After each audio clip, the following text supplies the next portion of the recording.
Welcome to the Slop Temple. We pray this video helps. You start by assembling the precise parts. A good 50mm 105mm prime, a reverse adapter that fits the lens filter threads, and a focusing helicoid or extension tube.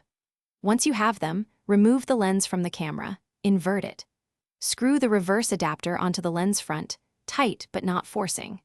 Mount the lens front onto the camera body via the helicoid or adapter so the lens elements face the sensor directly. This gives you high magnification and keeps the optical path intact for sharp macro work.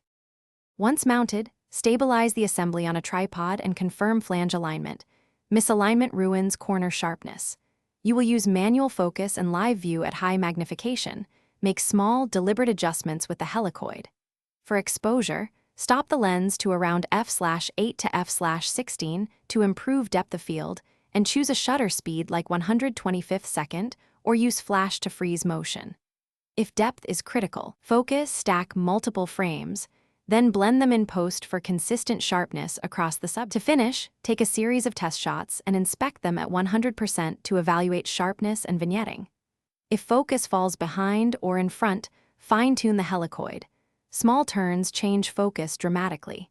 If vignetting or soft corners persist, switch to a longer focal length or stop down further, and consider diffused flash to increase light without harsh shadows.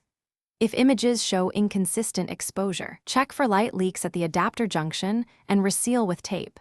That usually fixes stray light problems quickly.